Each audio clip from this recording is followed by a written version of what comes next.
Olis,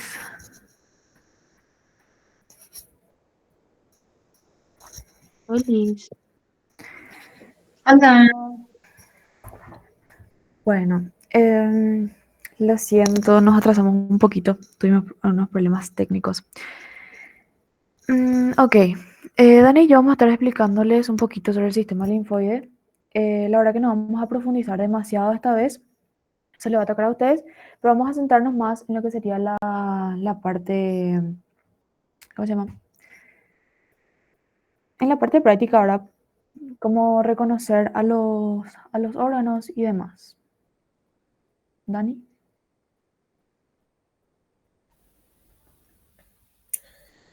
Buenas noches. Vamos a comenzar diferenciando lo que es sistema linfático de sistema inmunitario.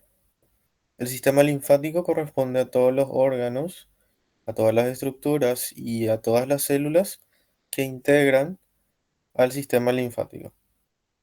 El sistema linfático, por ejemplo, incluye a los órganos como el vaso, el timo, los ganglios linfáticos, las amígdalas, los nódulos linfáticos, etc. Y el sistema inmunológico es una de las funciones del sistema linfático. El sistema inmunológico se encarga de la defensa del organismo frente a los agentes extraños. Cuando hablamos del sistema inmunológico tenemos que reconocer el término antígeno, ya que el término antígeno es el que se le da a todo agente extraño que tiene la capacidad de generar una respuesta de nuestro cuerpo, o sea, una respuesta de resistencia de nuestro cuerpo contra él. Bueno. Y cuando hablamos de respuesta inmunológica o de inmunidad, lo podemos dividir dentro de dos aspectos o dos clases. La inmunidad innata y la Dani, inmunidad adquirida. Dani, espera un rato. Daniel, ¿querés decir algo?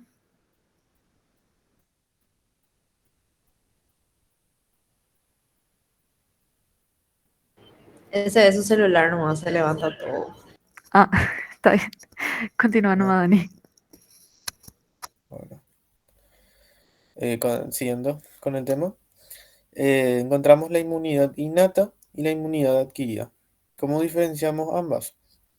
La inmunidad innata es aquella que es inespecífica, es la que reacciona de igual manera contra todos los antígenos o todos los agentes extraños que pueden entrar en contacto con nuestro organismo.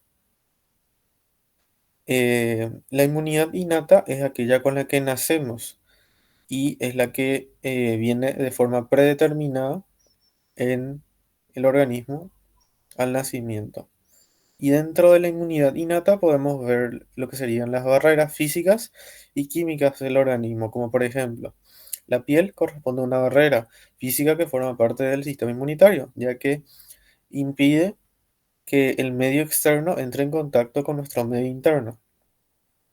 También podemos describir a las barreras químicas. Dentro de las barreras químicas encontramos, por ejemplo, la saliva, el moco, eh, también el sebo, producido por las glándulas sebáceas de la piel. Todos estos son mecanismos de protección frente a las sustancias extrañas del exterior. Es decir, son barreras.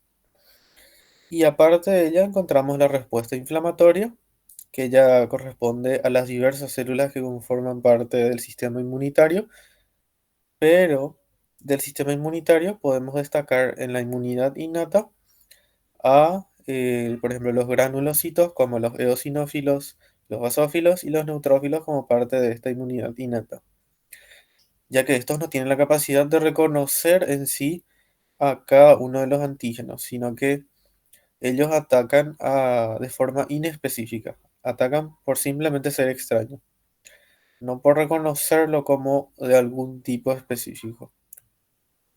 Bueno, y dentro de lo que es la inmunidad adquirida, encontramos a aquellas células que sí tienen la capacidad de formar memoria, es decir, de reconocer al antígeno en cuanto hubo una exposición previa a este. Es decir, Si es que en un primer inicio tenemos contacto con algún agente extraño, como por ejemplo un virus, el virus de la varicela, dando ejemplo, este ingresa al organismo y la primera barrera con que se va a encontrar va a ser la inmunidad innata, las células de la inmunidad innata, por ejemplo. Estos van a ser capaces de destruirlo de forma inespecífica, por ser extraño. Pero las células de la inmunidad innata tienen que presentar este virus a las células de la inmunidad adquirida o específica para que estos lo reconozcan y en un eventual próximo reencuentro con este virus lo puedan destruir al instante, ya que la inmunidad adquirida tarda en desarrollarse, pero una vez desarrollada, actúa al instante ante un contacto ya conocido.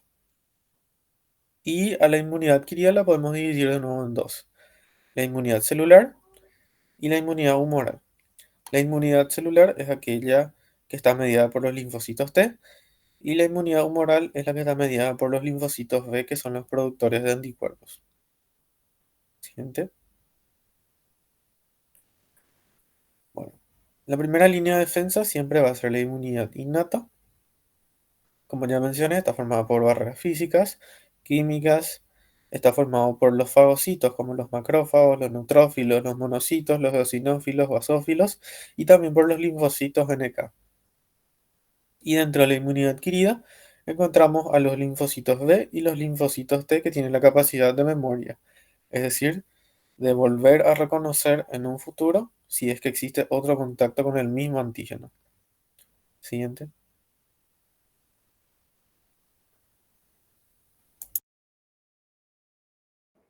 Bueno, continuando entonces, ya sabemos la diferencia entre el sistema linfoide y el sistema inmunitario, ¿verdad?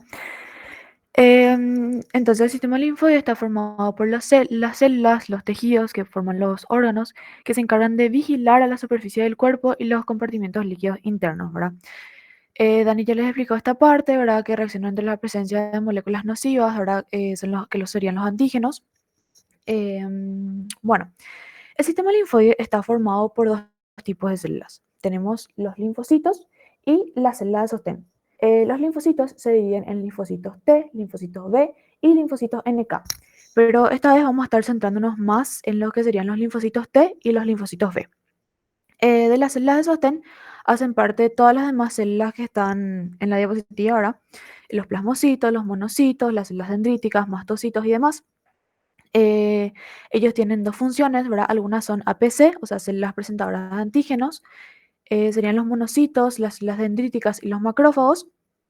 Y también van a ayudar, o sea, en conjunto estas células van a ayudar a la regulación del sistema linfoide. Bueno, a los linfocitos le podemos encontrar de dos maneras. Ellos pueden estar aislados o pueden estar en cúmulos. Aislados los encontramos a nivel del tejido conjuntivo y a nivel del epitelio también. Por ejemplo, acá tenemos un epitelio, ¿verdad? Donde se van a encontrar algunos linfocitos, ¿verdad? Que serían los que están marcados. Y también los encontramos a nivel del tejido conectivo, serían estos, que tienen el núcleo más basófilo. Bueno, y también los encontramos en cúmulos, que serían nuevamente en dos, ¿verdad? Tenemos el tejido linfoide difuso y el tejido linfoide nodular. Cabe resaltar que estos linfocitos no se encuentran dentro de cápsulas, ¿verdad? No son encapsulados. El tejido linfoide difuso corresponde al tejido linfoide que se asocia a mucosas, ¿verdad? Por ejemplo, las vías respiratorias, también tenemos a nivel del tubo digestivo, sistema urogenital, ¿verdad? Se encuentran a nivel de la lámina propia de los órganos que ya había mencionado, ¿verdad? Por ejemplo, este sería el intestino y esta sería su lámina propia, ¿verdad? Y acá se encuentran los linfocitos, también acá. Bueno, y estos serían los nódulos. Bueno, los nódulos serían más bien cúmulos de linfocitos B. Tenemos de dos tipos, ¿verdad? También se llama folículos, ¿verdad?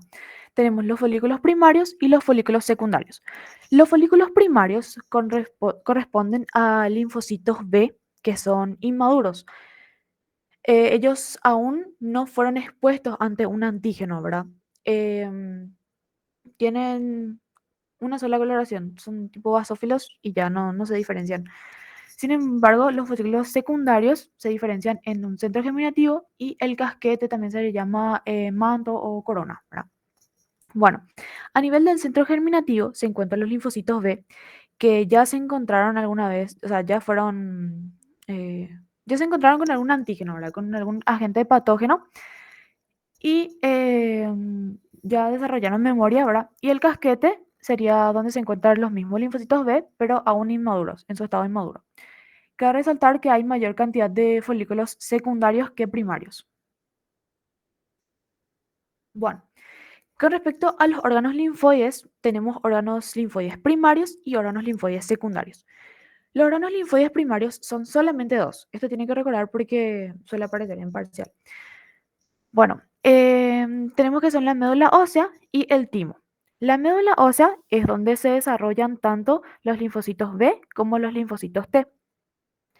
Pero los linfocitos B son los que van a madurar a ese nivel y luego migrar a los órganos linfoides secundarios.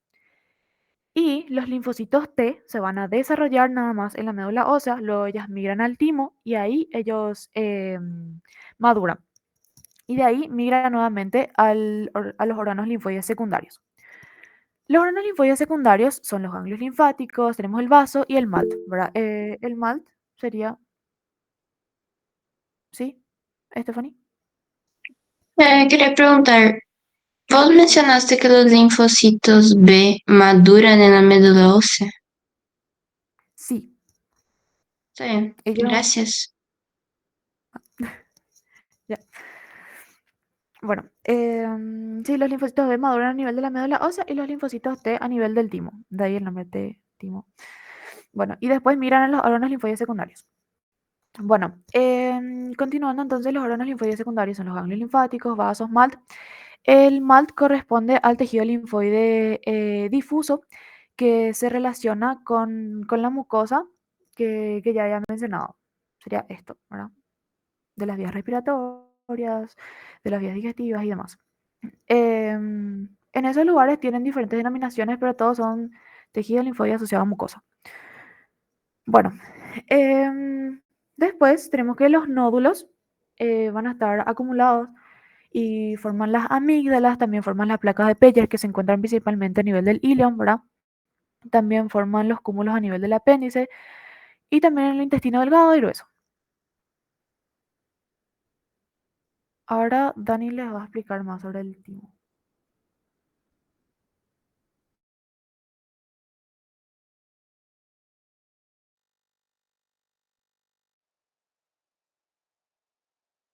Dani,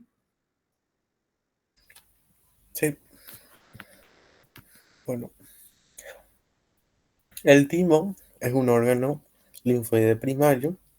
Eso es porque sirve para la maduración de los linfocitos T.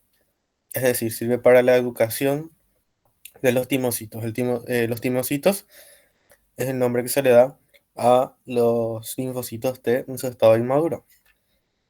Para identificar un timo, tenemos que ver desde lo más externo hasta lo más interno. El timo presenta una cápsula, a diferencia de los demás tejidos linfoides, por ejemplo, difusos o aislados.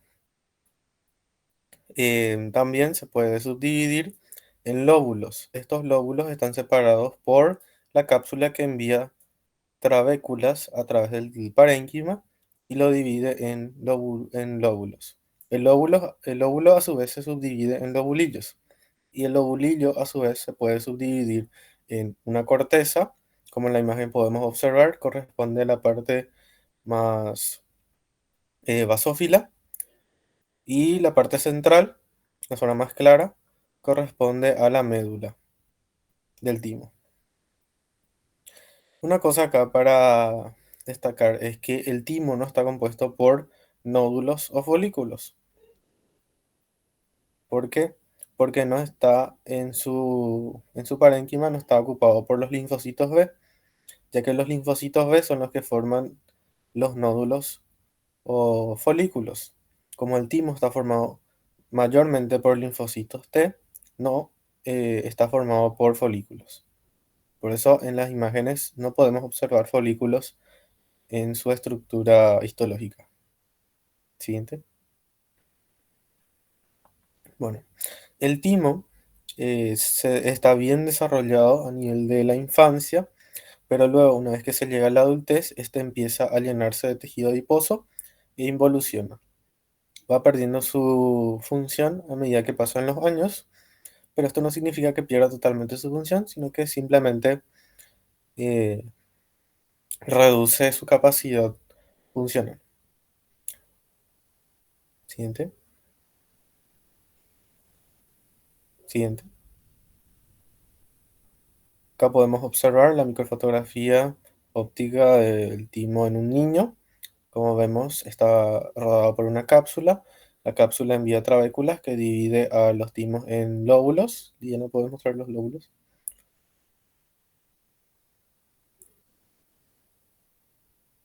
Este conjunto de lobulillos que está marcando Diana corresponde a un lóbulo separado del siguiente por la trabécula que nace a nivel de la cápsula. Y cada lóbulo a su vez está subdividido en lobulillos. Y cada lobulillo, como vemos, está rodeado por una zona externa, que es la corteza, y una zona central más clara, que es la médula. Siguiente.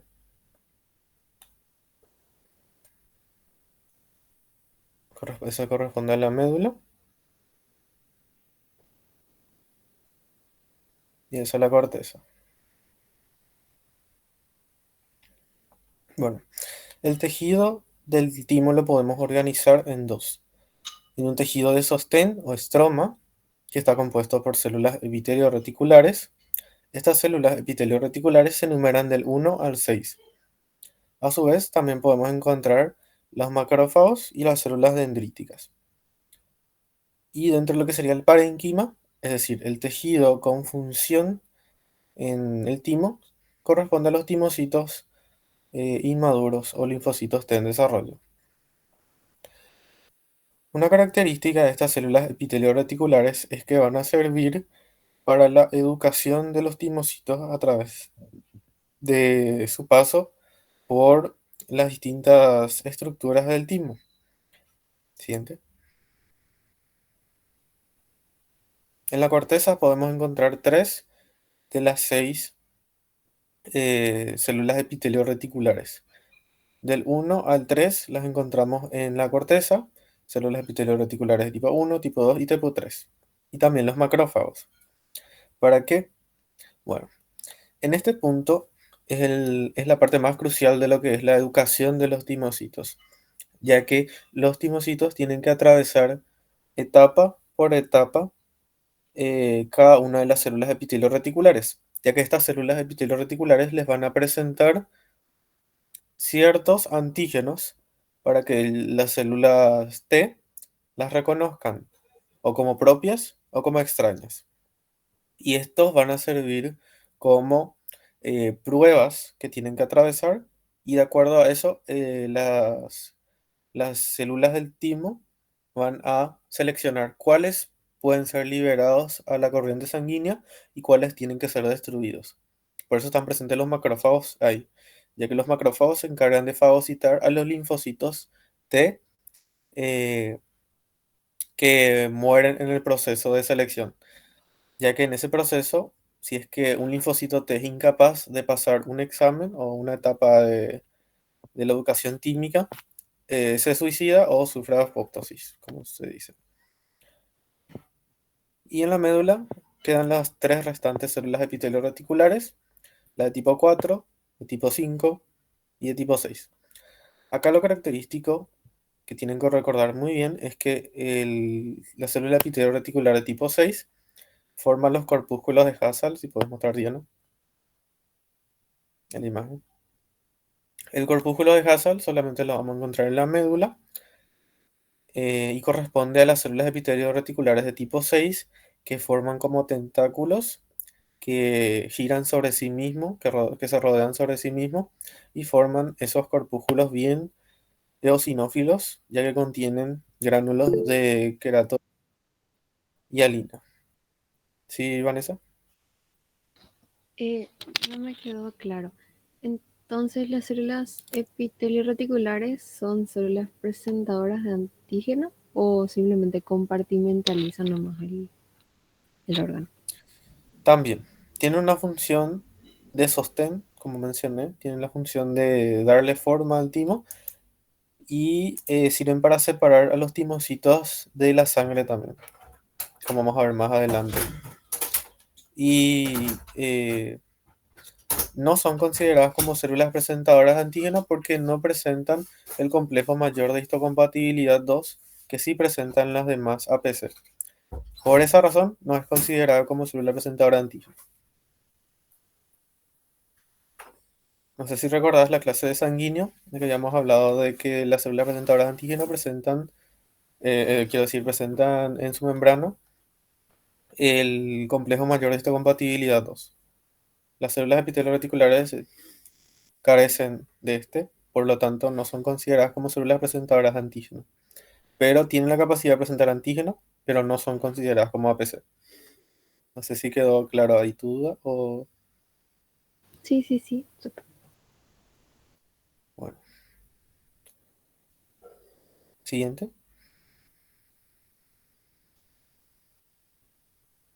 Siguiente. Acá podemos ver la división. La médula tímica corresponde a la zona más clara del timo y la corteza, que es la zona más basófila, la zona más externa. Y en la médula encontramos estos característicos de acá que sí o sí tienen que reconocer, que son los corpúsculos de Hassel, porque son característicos del timo. Solamente en el timo pueden encontrar estos corpúsculos. Siguiente. Siguiente. Ahí. Bueno. Dentro de lo que es la educación tímica, tenemos que saber que los timocitos no pueden andar en contacto con la sangre porque sí nomás. Ellos tienen que estar sí o sí en un ambiente bien controlado porque si están en contacto con los demás elementos del organismo pueden reaccionar sobre estos y llevar a, por ejemplo, enfermedades autoinmunes. Por eso es que existe una barrera bien definida entre lo que es la sangre y el tejido del timo. Esta es conocida como la barrera hematotímica y está conformada por el endotelio, es decir, por las células endoteliales, por la lámina basal, que se encuentra por debajo del endotelio, por las células epitelio reticulares de tipo 1 y por la lámina basal. Esto lo que hace es evitar que los timocitos entren en contacto con con diversas sustancias, tanto propias como extrañas, que puedan estar en la sangre. Y esto evita que reaccionen contra ellas. Siguiente. Y acá podemos ver la diferencia entre un timo adulto y un timo de niño. El timo de adulto, el que está situado a la derecha, está mayormente conformado por adipocitos y muy poco tejido linfoide. Y el de la izquierda, que corresponde al timo del niño, que podemos ver bien la estructura histológica. Está formado por la cápsula, los lóbulos, los bulillos, médula, corteza. Está bien diferenciado en el timo de un niño. Siguiente. Bueno, entrando ya a lo que serían los órganos linfáticos secundarios, mencionamos a los ganglios linfáticos. Eh, los ganglios linfáticos forman parte de la vía linfática, o sea, la vía que contiene como elemento a la linfa, ya que se encarga de drenarla. ¿Y para qué sirve un ganglio linfático en la vía linfática? Justamente porque la vía linfática se encarga de agarrar o de drenar todo el líquido que quede en los tejidos y absorberlo para llevarlo a la circulación venosa. Y en ese proceso puede ocurrir que ciertas sustancias extrañas, ciertos patógenos, sean absorbidos por la vía linfática Y para evitar que estos sean drenados a la sangre directamente, tienen que pasar por varios filtros, que son los ganglios linfáticos. Los ganglios linfáticos son como, o se consideran como una trampa, ya que están formados por muchas de las células del sistema inmunitario que van a servir de vigilancia y de defensa contra toda clase de antígenos que puedan llegar a la vía linfática. Bueno, siguiente. Bueno, los ganglios linfáticos también los podemos dividir en una corteza y en una médula. Pero ¿qué es lo característico de la corteza? Que está formado por los nódulos linfáticos como habíamos visto anteriormente. Tanto nódulos primarios como nódulos secundarios. Sí. Y la médula está formado por los senos medulares y los cordones medulares. ¿Qué es cada uno de estos? Los cordones medulares corresponden a los cordones de células, formados por los linfocitos, los plasmocitos, los macrófagos. Y los senos medulares son los espacios que se encuentran entre los cordones medulares por donde circula la linfa. Los linfocitos B son los que se concentran en los nódulos primarios y los linfocitos T están distribuidos alrededor, o sí, alrededor de la corteza de los nódulos eh, que conforman la corteza del ganglio linfático. Bueno, la médula del ganglio linfático también se conoce como paracorteza. Y en esta zona abundan más los linfocitos T que los linfocitos B. En la corteza abundan más los linfocitos B que los linfocitos T. ¿Por qué? Y porque en la corteza es donde se forman los nódulos. Y como vimos, los nódulos son característicos de los linfocitos B. Son formaciones mayormente o principalmente de linfocitos B.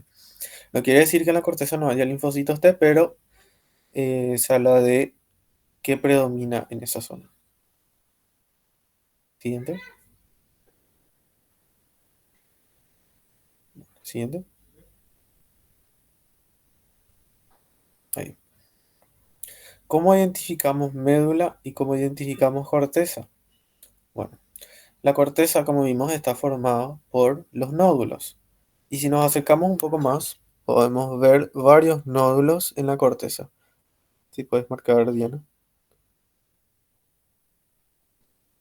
Hay uno, al lado hay otro. ¿Sí? Y por debajo de la corteza podemos ver la médula. En la médula, como vimos, están los senos medulares, que son esos espacios. Si puedes marcar, Diana. ¿Sí? Esos. Esos son los senos medulares y las zonas de tejido son los cordones medulares formados por las células eh, linfoides. Siguiente. Acá lo mismo. Sí. Siguiente. Acá podemos observar muy bien los cordones medulares y los senos medulares, que son esos espacios o lagunas entre los cordones. Siguiente.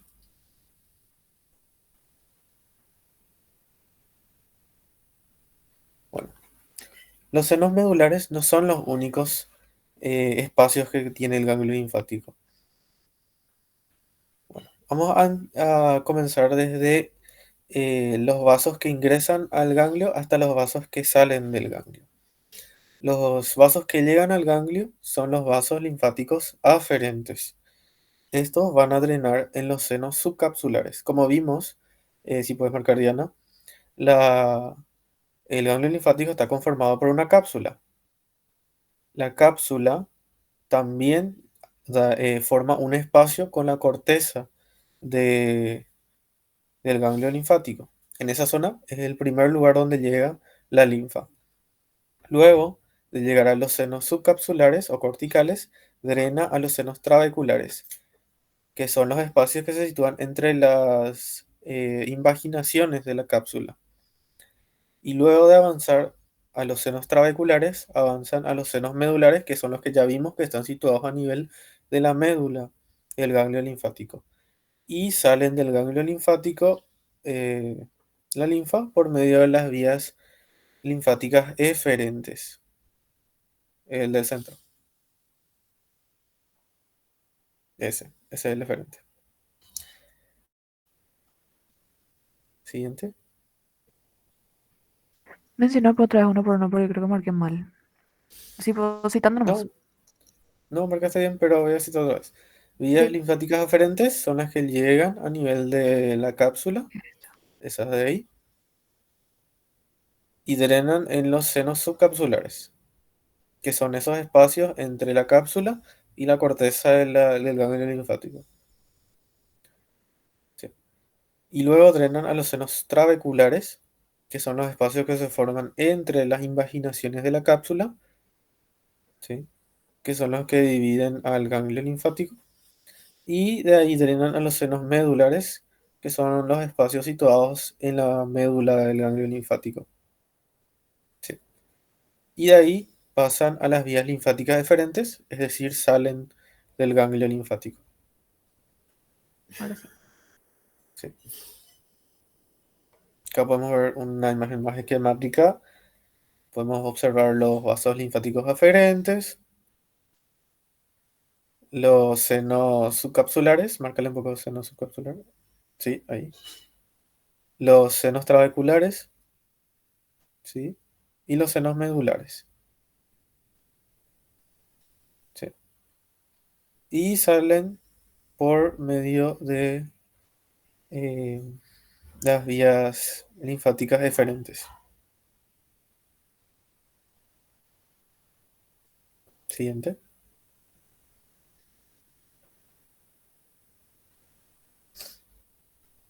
Este de acá corresponde a seno subcapsular. ¿Cómo identificamos que es seno subcapsular? Porque la cápsula corresponde mayormente a tejido adiposo y tejido conjuntivo. Y por debajo podemos observar ya lo que serían los linfocitos que conforman la corteza.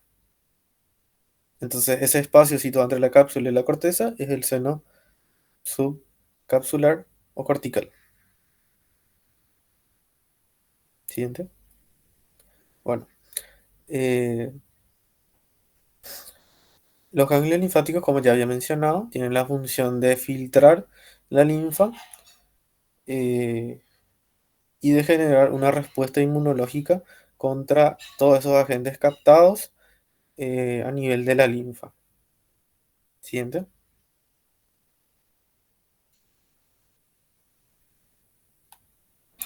Bueno, para terminar, voy a estar hablándoles del vaso. Bueno, el vaso hay que tener presente que es un órgano linfoide secundario, así como ya se había mencionado antes, ¿verdad? Se encuentra en la región superior del abdomen, ¿verdad? Por debajo del diafragma, en la parte izquierda. Pesa más o menos unos 200 gramos. Bueno, con respecto a su histología, ¿verdad? El vaso es un órgano que también tiene cápsula, ¿verdad? Esa cápsula se invagina y va a formar las trabéculas. El vaso está formado por pulpa esplénica y esta pulpa esplénica se divide nuevamente en una pulpa roja y una pulpa blanca. La pulpa roja está compuesta por los sinusoides esplénicos. Los sinusoides esplénicos son los capilares propios del vaso, ¿verdad? Estos están separados por cordones tisulares que se llaman cordones esplénicos. Después tenemos la pulpa blanca. La pulpa blanca corresponde a zonas ovales, ahora son redondeadas. Tiene un color más claro y corresponden a los corpúsculos de Malpighi, así se les llama. Estas están compuestas por tejido linfoide difuso y nodular, ¿verdad? Bueno, ahora profundizando un poquito más, la pulpa blanca está compuesta justamente por los nódulos de Malpighi. Estos tienen en el centro a la arteria central. Bueno, pasa lo siguiente. La arteria esplénica origina vasos y vasos y vasos que al final va a terminar originando a una arteria que se llama arteria central. La arteria central va a estar rodeada por un nódulo de linfocitos T, ¿verdad? A la cual le vamos a llamar vaina linfoide periarterial. En el libro aparece una extra, VLPA. Bueno, es correcto decir de que la vaina linfoide periarterial es dependencia del timo justamente porque los linfocitos T son los que se encuentran en esa zona, como ya había mencionado ahora. Además, también se encuentran a ese nivel células como linfocitos, macrófagos, también encontramos las células reticulares y las dendríticas. Bueno, eso con respecto a la pulpa blanca. En la pulpa roja tenemos los cordones esplénicos. Los cordones esplénicos están formados por fibras, células reticulares, con células sanguíneas también, ¿verdad? Poseen una gran cantidad de macrófagos y plasmocitos. Además, también encontramos a ese nivel sinusoides, ¿verdad? Como ya había mencionado, los sinusoides son los, ¿cómo se llaman? Los capilares propios del vaso. Estos son bastante particulares, ya que su lámina basal no está completamente cerrada, digamos, sino que tiene fenestraciones, ¿verdad? Tiene hendiduras por donde van a pasar los eritrocitos. Bueno, no sé si ustedes ya escucharon, pero al vaso se le considera como cementerio de los eritrocitos. ¿Por qué? Porque los eritrocitos ya viejitos, ¿verdad? Van a ir a parar hasta el vaso. Ellos van a pasar por los sinusoides, ¿verdad? Por los capilares. Y esos sinusoides, ya que no están totalmente cerrados, ¿verdad? Tienen unos espacios y esos eritrocitos van a llegar a los cordones esplénicos. Al llegar a los cordones esplénicos, está. Bueno, al llegar a los cordones esplénicos, ellos van a ser degradados, ¿verdad?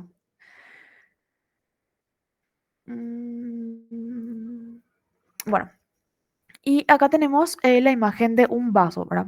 Esta zona más basófila, ¿verdad? Corresponde a la pulpa blanca.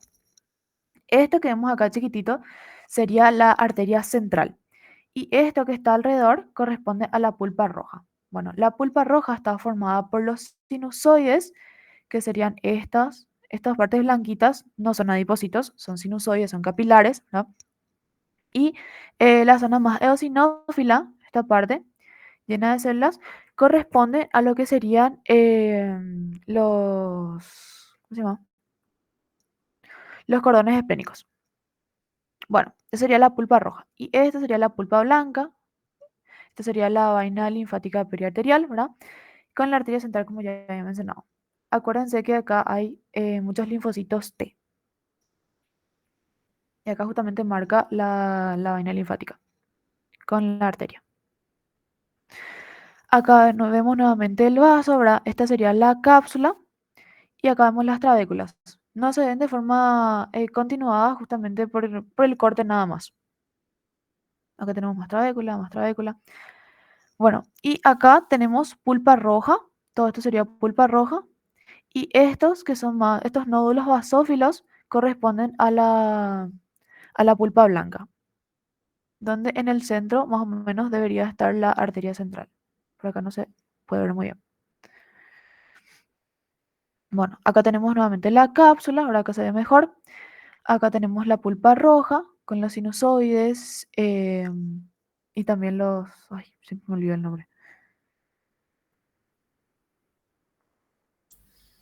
Cordones.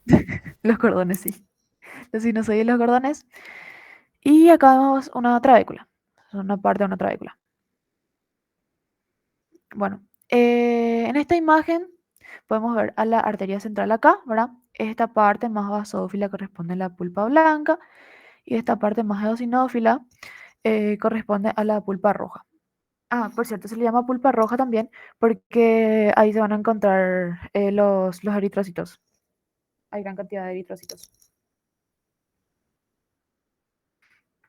Y acá justamente delimita. Bueno, el vaso sirve como un filtro mecánico y como un filtro inmunológico, ¿verdad? Es un filtro mecánico porque se va a encargar de eliminar las sustancias patógenas, ¿verdad? como por ejemplo bacterias, ¿verdad? También células envejecidas, principalmente los eritrocitos, ¿verdad? Y es considerado como un filtro inmunológico porque va a reaccionar frente al material genético, ¿verdad? Ahí hay linfocitos de tipo T, ¿verdad? Que son capaces de reaccionar justamente en contra de los antígenos.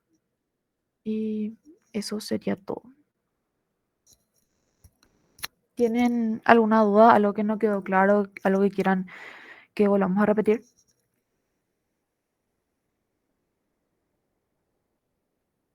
Una pregunta. Sí. A nivel del vaso hay linfocitos B. No me acuerdo. Mm,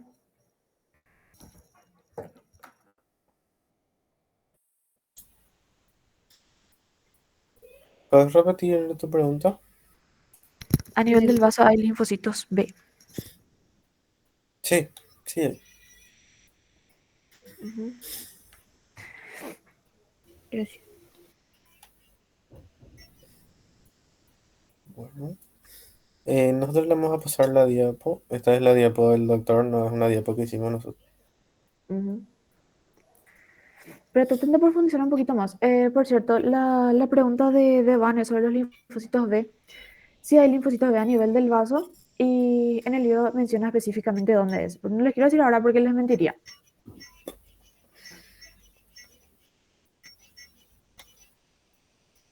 Y eso.